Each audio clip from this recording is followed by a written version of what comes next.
तो मैं तो सिर्फ मुसलमान समाज के बारे में एक ही बोलूंगा। जो देश से प्यार करता है और जो देश का विकास चाहता है, तो वो भारतीय जनता पार्टी के साथ है। और जो देश के खिलाफ है, जिसको जातिवाद करना है, वो मुसलमान कहाँ है उसके बारे में मैंने जो देश हित में चाहेगा वो बीजेपी के साथ रहेगा। मुसलमान राज ठाकरे जी हर टाइम इनका स्टेटमेंट बदलता है, हर चुनाव में इनका नया साथी होता है। आज मुसलमान की सोच बदल रही है, वो विकास के साथ चलना चाह रहे हैं। मोदी जी के विकास को देख रहे हैं, देवेंद्र जी के विकास को देख रहे हैं, और आज मुसलमान का सोच बदल रहा है। और मेरा ये दावा है, मुंबई में भी मुसलमान जो मुंबई का विकास चाहता है, तो भारतीय जनता पार्टी को ही वोट देगा।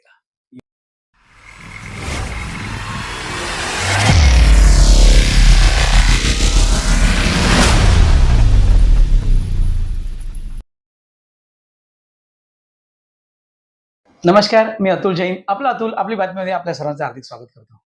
मुंबई महानगरपालिका निवडणूक 2026 गेली अनेक वर्ष आपण वाट पाहत होतो की महानगरपालिकेची निवडणूक ही कधी होणार, पण आता ती निवडणूक लागलेली आहे आणि त्याच जोमामध्ये सर्व राजकीय पक्ष हे महानगरपालिका निवडणूक जिंकून आपला महापौर बसवण्याच्या तयारीत आहेत. तर कोणाचा महापौर बसेल हे तर येणाऱ्या 16 तारखेलाच कळेल. पण आज आपण बोलणार आहोत भारतीय जनता पार्टीचे मायनॉरिटी सेलचे कार्यकारिणी सदस्य हुसेन पठानजी यांच्यासोबत. अल्पसंख्याक ज्याला आपण म्हणतो त्या समाजाचे हुसेन पठान जी. हुसेन जी, आपका हार्दिक स्वागत है. जिस तरह हम देखते हैं कि मुंबई महानगर पालिका चुनाव जो है वो कब होगा, इसके हम इंतजार कर रहे थे और बहुत लोग बोल रहे थे कि शायद ये चुनाव होंगे ही नहीं, लेकिन अभी ये चुनाव होने जा रहे हैं. और जिस तरह आप देख रहे हो कि ये जो अभी जो राजनीति है वो थोड़ी सी अलग सी गर्मा गई है. और जिस तरह दो ठाकरे बंधु एक साथ आ गए, इसके पहले महाविकास आघाड़ी की ऊपर हम बात करते थे, मगर थोड़ा सा अभी जो चित्र है वो बदलता हुआ नजर आ रहा है. तो इस चुनाव का आप किस नजरिए से देख रहे हैं? महानगर पालिका चुनाव कोर्ट के वजह से देरी हुआ है। सरकार देवेंद्र जी की सरकार तो प्रयत्न कर ही रहे थे जल्द से जल्द होना है, और अभी चुनाव शुरू हुआ है और इसमें कोई शंका आशंका नहीं है। भारतीय जनता पार्टी और महायुति अच्छे सीटों से जीतेगी, और इस बार मुंबई महानगर पालिका पे भारतीय जनता पार्टी का महापौर बैठेगा। आपने बहुत जोश से कहा कि महापौर महायुति का बैठेगा, लेकिन हम आपसे यही सब जानना चाहेंगे कि आप भी एक अल्पसंख्यक समाज से हैं. तो हमने देखा है कि मुंबई महानगर पालिका जो चुनाव है वो बहुत बड़ा है, और जिस तरह हम देखते हैं कि 75,000 करोड़ का उसका बजट है, और वो माध्यम से आपने देखा होगा.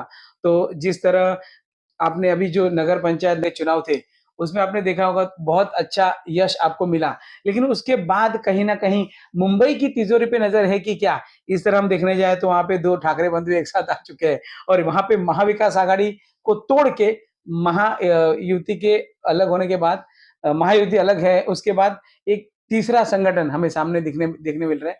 किस तरह देख रहे हो, क्योंकि कांग्रेस राष्ट्रवादी हर एक जगह पे कहीं पे साथ में लड़ रही है, कहीं अलग लड़ रही है. ये चुनाव किस तरह आप देख रहे हो कि ये जो राजनीति है थोड़ी सी बदलती हुई दिख रही है? नहीं, देखो, भारतीय जनता पार्टी विकास के मुद्दे पे काम करती है।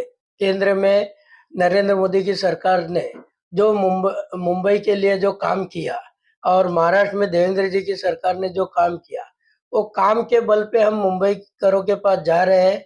कौन युति करता है, कौन साथ में आता है, कुछ फर्क पड़ता नहीं हमको उससे।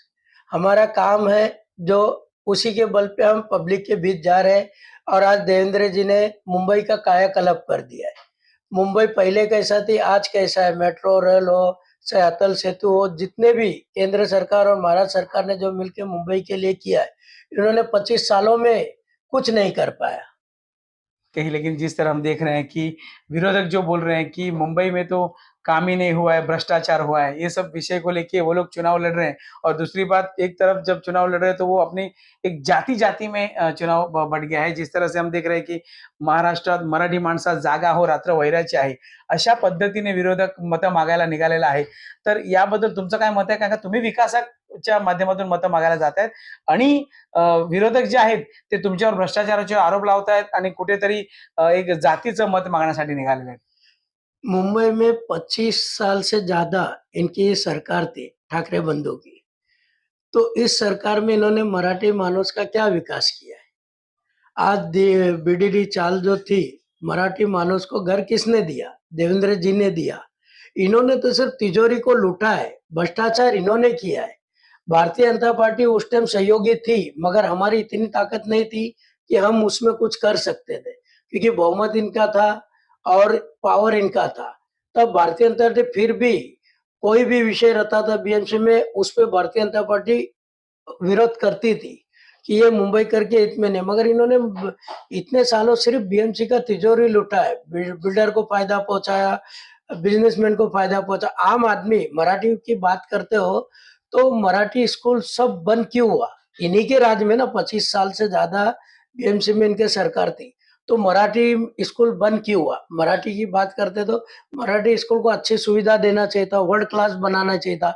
आज आप पूछो ना, इनसे पूछो, आप मराठी की बात करते, जो पहला ही शिक्षा का जो मेन वो है, वो पहला एक कदम होता है आदमी को सक्सेस होने। और मराठी भाषा की वो बात कर रहे हो तो जब अपनी महाराष्ट्र की भाषा मराठी है और मराठी भाषा का हमें गर्व है, महाराष्ट्र में रहना तो मराठी ही बोलना चाहिए। पर जिस तरह तुमने इस इतने सालों में सत्ता में रह के म्यूनिसिपालिटी स्कूल मराठी सब खत्म कर दिया, एक तो काम ऐसा बताओ जो मराठी हित के लिए इन्होंने किया होगा। जिस तरह आप अभी अल्पसंख्यक समाज से जुड़े हुए हो, तो आपने देखा होगा कि पिछले लोकसभा चुनाव में विधानसभा चुनाव में कहीं न कहीं पे एक जो आप लोग का जो समाज था, वो महाविकास आघाड़ी को तरफ झुका हुआ था। लेकिन अभी इस बार जो है वो कांग्रेस अलग हो चुकी है, राष्ट्रवादी कांग्रेस अलग हो चुकी है और जिस तरह एमआईएम जैसे पार्टियाँ हैं, वो भी कह रही है कि क्यों ना हमारे समाज का एक उम्मीदवार महापौर बन सकता है। तो इस विषय को आप किस तरह देखते हैं? क्या कहोगे? देखिए, माई का जो वारिस पठान का जो स्टेटमेंट है, देखो, महापौर बनेगा वो जनता चुनेगी और जनता जिसको चुनेगी वही महापौर बनेगा।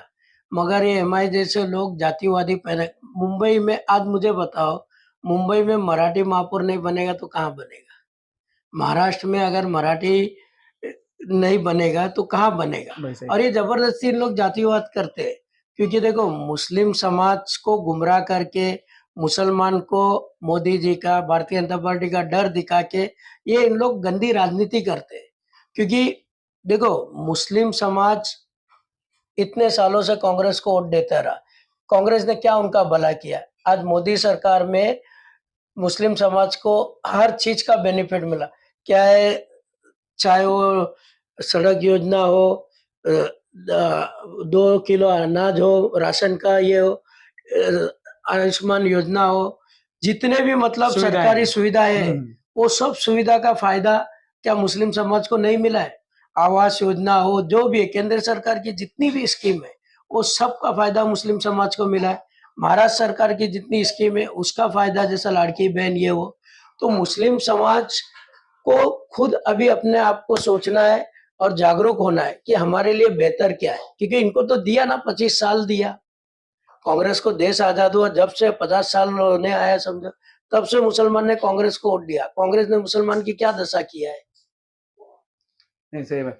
तो अभी जिस तरह आप देख रहे हो कि इस बार क्या बदलाव आपको दिख रहा है? जिस तरह आप भी प्रचार में उतरे हो, जो आपके जो अल्पसंख्यक समाज है, उसके आप कार्यकारिणी में हो, तो जिस तरह इस बार मुस्लिम जो वोटर है, वो किस तरह झुकता हुआ आपको दिखता नजर आ रहा है? देखो, मैं तो सिर्फ मुसलमान समाज के बारे में एक ही बोलूंगा, जो देश से प्यार करता है और जो देश का विकास चाहता है, तो वो भारतीय जनता पार्टी के साथ है। और जो देश के खिलाफ है, जिसको जातिवाद करना है, वो मुसलमान कहाँ है उसके बारे में मैंने, जो देश हित में चाहेगा वो बीजेपी के साथ रहेगा, मुसलमान।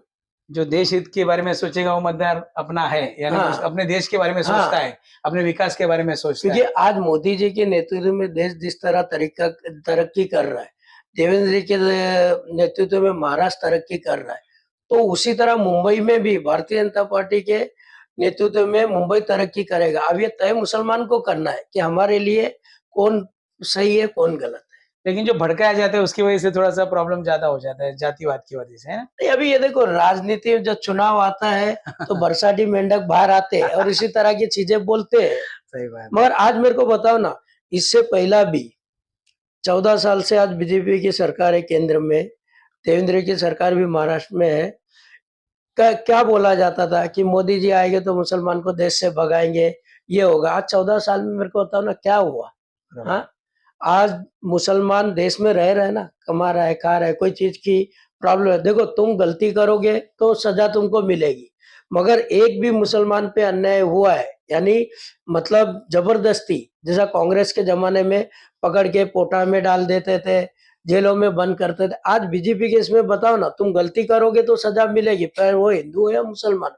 मगर आज मोदी जी की सरकार में आज मुसलमान समाज को फायदा ही हुआ, चाहे वो हज जाने का कोटा हो, कांग्रेस को हम 50 साल वोट दिया, क्यों हज कोटा नहीं बढ़ाया था?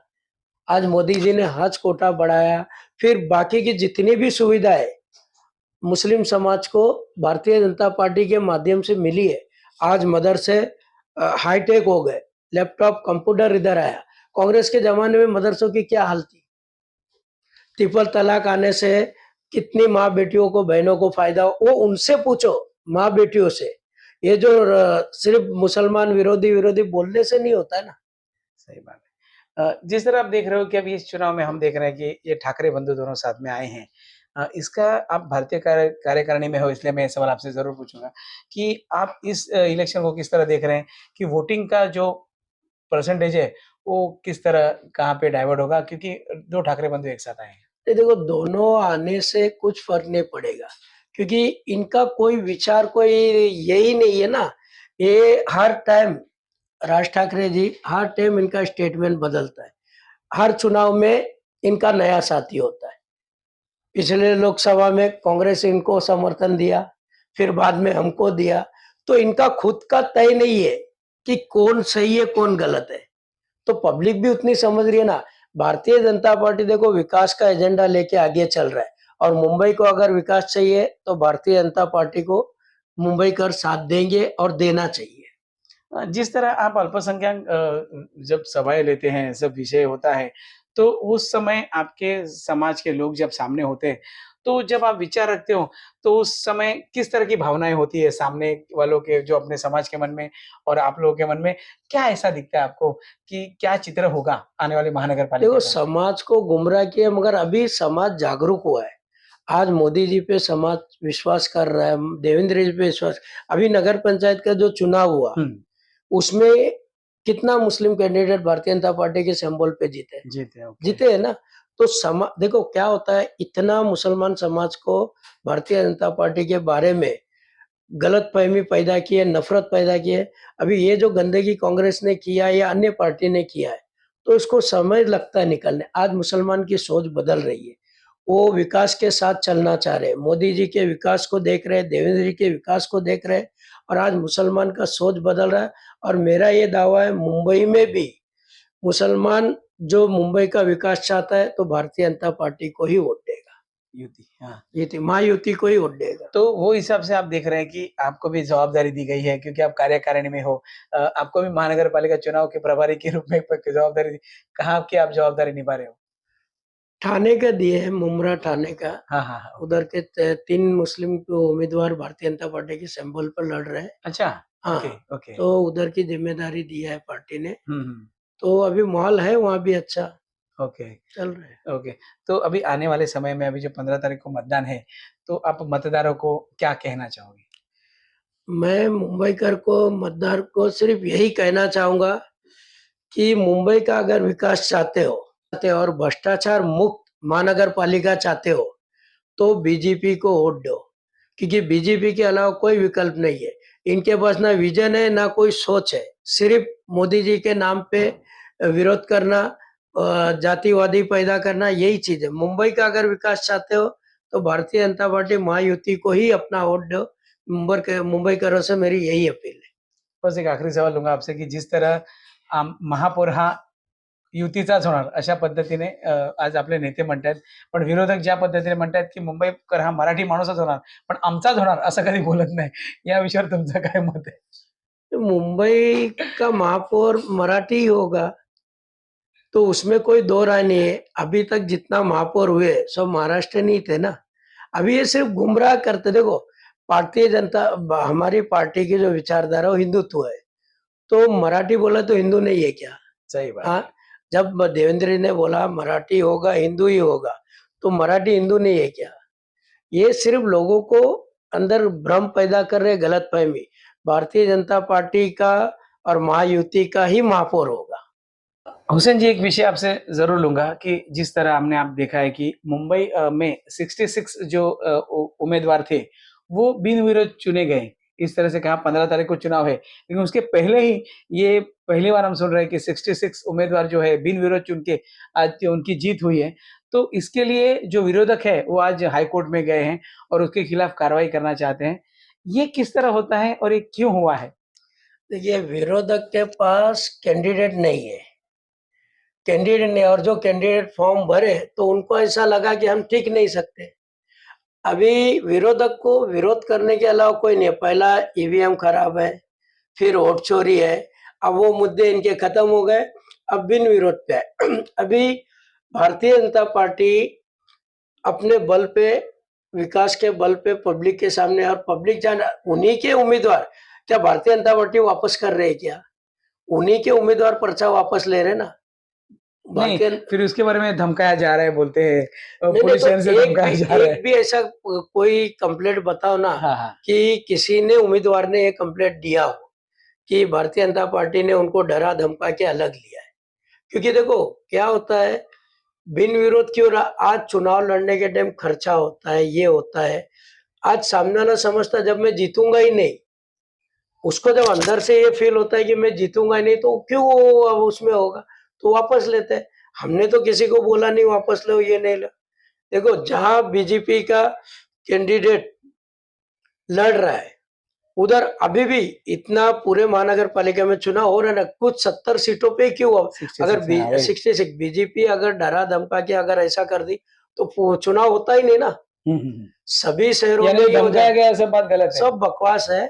सिर्फ देखो, लोगों को लगने लगा कि नहीं, जो उम्मीदवार है वो ही जीतेगा, तो उनके समझ में हम जीत नहीं सकते, तो ये हो गया। और कोई किसी को अगर धमकाए तो सामने आके बोले ना, लोकतंत्र है, किसी को बोलने से मनाही थोड़ी है। लेकिन एक तरफ राज ठाकरे जी बोल रहे हैं कि कलकत्ता में जिस तरह इस तरह बिन विरोध हुआ था तो वहां पे बीजेपी कोर्ट में गई थी। ठीक है ना, शंका आशंका किसी को रहता है तो कोर्ट जाते हैं। तुम भी तो कोर्ट गए हो ना, कोर्ट फैसला देगा ना, और कोर्ट फैसला देगा तो पार्टी उसको मानेगी ना। शंका आशंका अगर तुमको लग रहा है तो देखो, हम तो चुनाव में उतरे ना, हम तो लड़ने तैयार थे, सामने वाले ने पर्चा वापस लिया ना, तो इसमें हमारी क्या यानी आप कहते हैं निर्णय कोर्ट देगी? हाँ, जो निर्णय कोर्ट का आएगा उसका सम्मान करेगी पार्टी। तर हे होते हुसेन पठाण जी, जे अल्पसंख्याक मोर्चाचे मुंबईचे कार्यकारिणीमध्ये आहेत. अत्यंत सुंदर पद्धतीने आपण त्यांच्याशी याविषयी बोललो की महानगरपालिका निवडणूक ही कशी होणार आहे. तर त्यांचा जर ठाम विश्वास आहे की या मुंबईमध्ये राहणारा मुस्लिम समाज असो किंवा कुठलाही समाज असो, तो फक्त या देशाच्या हितासाठी, महाराष्ट्राच्या आणि मुंबईच्या हितासाठी जर विचार करत असेल तर तो महायुतीलाच मतदान करेल, अशा पद्धतीचा विचार त्यांनी आपल्यासमोर मांडले. मी इथेच थांबतो. आपला अतुल आपली बातमीमध्ये पुन्हा भेटूया. थँक्यू. जय महाराष्ट्र. थँक्यू. थँक्यू.